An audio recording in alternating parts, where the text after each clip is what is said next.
Steve Jewin, MMA Mania. All right, Steve, go ahead. Hey, Dillon Danis, how are you doing today, sir? Good, man. How you doing?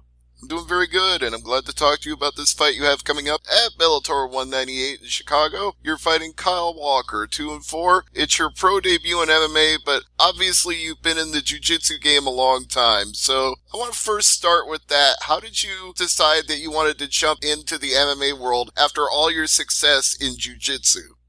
When I started as a kid at 15, I always had the mindset of training for a fight, kind of. So I always had that in the back of my mind that, you need to be able to defend yourself in a street fight. And I always used to watch the Greasy in action videos, and I always thought that would be cool to be able to defend the art like that or represent the art. So it was always in my head since I was a kid. I came up in a MMA school, so there was always very good MMA fighters around me. And it just kind of happened, to be honest with you. I am a fighter. If you watch me in jiu-jitsu, I'm a fighter at heart. I go in and it's kill or be killed. So this is nothing new to me. I am prepared 100% for this. You mentioned street fighting, though, and I have to wonder, is that something that you experienced a lot growing up? A lot of kids getting into street fights? I mean, that's why I started jiu-jitsu, because I got into a street fight, and, his friends wanted to jump me, and they used to try to jump me in school and stuff like that, so I needed to learn how to defend myself even better. So I ended up doing Brazilian Jiu-Jitsu. So, yeah, I mean, that's just a normal thing in New Jersey, just street fights and stuff like that. So, yeah, it is very normal. Well, I'd say it worked out for you pretty well, though, because not only did you learn how to defend yourself, you became a world champion by the age of 23. Yeah, I became the world champion. I think I was 19 when I won the world, to be honest. I'll take your word for that. But how did you end up meeting Conor McGregor, though? When did that first come about?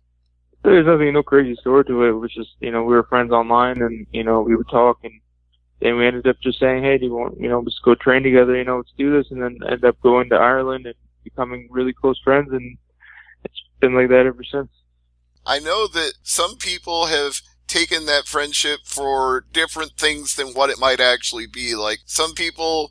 Let me put it this way, because I talked to another fighter about you, and he said he met you at the Abu Dhabi Combat Club, and he thought you were very cool. And then I read that John Jones called you a douchebag. So it seems like people who know you in person think you're a really nice guy, and other people have this horrible image of you. Where is the actual truth lie? I don't know why that would really, I don't know, why being friends with him would make people think I'm an asshole or something. I don't know. It doesn't really bother me, the people that don't know me, what they think about me. So if anybody meets me, they know what I'm like. And, I don't know. I am who I am. Now, with Kyle Walker, it looks like on paper he doesn't have the greatest record, but he has at least 6 pro fights. So what do you think about him as his, skill level as an opponent? Yeah, he's just another man in front of me, to be honest. I've been preparing for a world championship fight. I don't see myself like this is end all be all. I'm training to be the best, so it doesn't really matter about him or anything like that. I feel like there was no opponent when you fight. So I wouldn't say I don't really worry about his skill set or anything like that, because I am prepared to face the best. Well, then is this just merely an introduction fight then? Would you call this like your stepping stone into getting bigger things in Bellator? Exactly. I feel like this man is a sacrificial lamb. So this is a one-man show, and everybody's tuning into this card to watch me. Let's just be honest about that. So I feel like after this fight, I will run the company. You've got a lot of fellow jiu-jitsu practitioners on this card, so if they're tuning in to see you, they're also going to get to see the likes of Neiman Gracie and John Salter and Frank Mears, some of the best submission artists in the game. How do you feel about sharing the card with them? Yeah, you forgot about Rafael Lovato Jr., one of the best American jiu-jitsu practitioners. Right, only the second to win a world championship from America after BJ Penn. Yes, exactly. It's cool to be able to, it's cool to be able to be on the same card as jiu-jitsu. Anything that's making jiu-jitsu more well known or anything like that, it's a plus for me, because that's what I devoted my life to. So yeah, it's very cool to be able to see jiu-jitsu guys striving.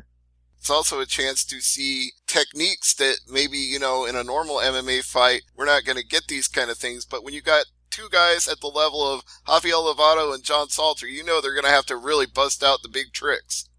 Yeah, it's a very exciting matchup. I trained with John Salter before at Marcelo. He's a very tough very tough grappler. So yeah, it'll be a very exciting matchup.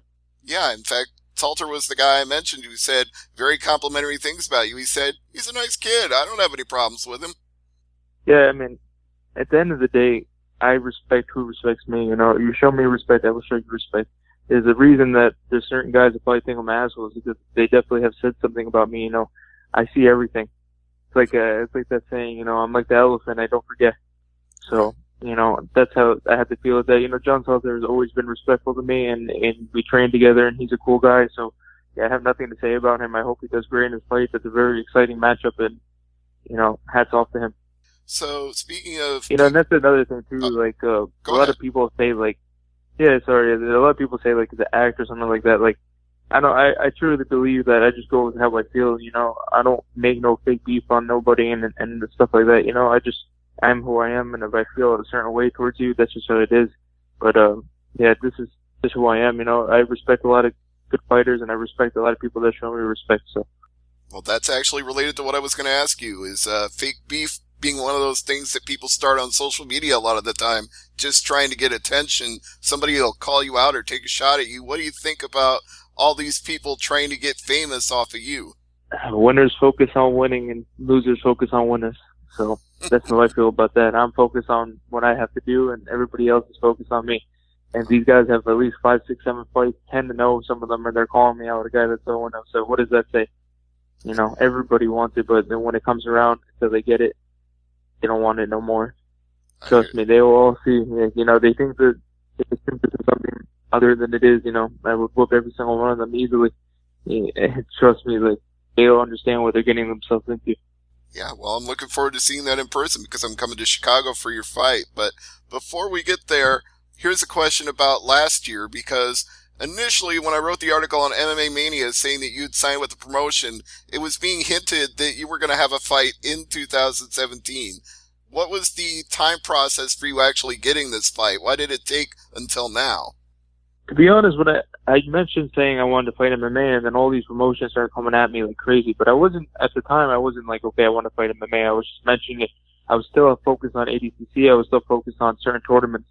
So there was no timeline. So I just signed because there was a bunch of, you know, organizations here, you know, coming at me, and that was it. You know, I never said I was going to fight right away or anything like that. I wanted to do jiu-jitsu, what I wanted to do first, and then I would fight. So I don't understand why everybody's saying, oh, it took him so long and this stuff. It was never something like that. I just signed because the opportunities arose, and, you know, in this game, it's up and down, so you need to be able to pounce on opportunities when they come.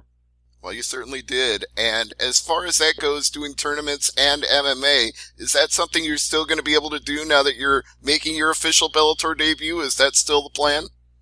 I think so. I want to do the road much, but, you know, when the fights start coming faster and maybe more profile, you know, you have to focus on just one. So I think to be the best in MMA, you need to focus 100%. Like, you know, if you're the world champion, you're not going to be doing jiu-jitsu tournaments. But, you know, right now I feel I would be able to do this world championship next month, but it's all about timing. It's all about all that kind of stuff. So it's not like, it just depends, you know, who knows? Maybe I don't have a fight in a while, you know, and stuff like that. So I would just say it has to do with timing. Yeah, timing is everything in this sport and in jiu-jitsu as well. So hopefully you're able to balance both. But any thoughts of any other mixed martial arts disciplines? I mean, Bellator also does kickboxing shows. Would you ever want to try that out? I never say never, but I don't think so. You know, jiu-jitsu is what I'm good at. It's my money maker, so I need to be able to have that. As we see with Bellator in the last year, they've done a lot of shows internationally, and they've done shows in Ireland, and we've seen more of the Straight Blessed Gym fighters come into Bellator and seen more friends of SBG's team get involved. What do you feel about all the different people from that organization, since you know them so well? I forgot about the last one. I called out Amir Khan, and he turned it down, so that's another thing.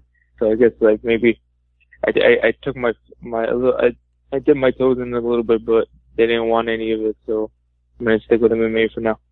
Right. But yeah, for your second question, there's a lot of great fighters at SPG, and there's a lot of great, you know, prospects coming up, and there's a very good world champion mindset being thrown around the gym, so it's very cool to be able to see all these guys, you know, striving and prospering.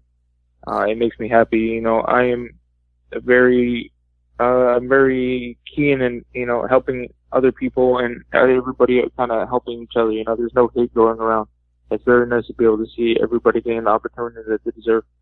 In the future, with escalations like we've seen between Conor and Khabib, how do you think is the best way for that to be handled by the team going forward?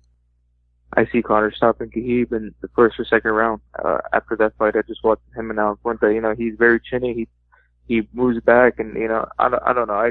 From watching that fight, I think that Conor would stop him in 1 or 2 rounds. Well, I mean, that's very possible, especially if it doesn't go to the ground at all. But I mean, more to the point of the altercations leading up to the fight. I mean, I'm looking at maybe de-escalating the drama outside of the cage. Yeah, I mean, that's an ongoing investigation, so I have no comment on that.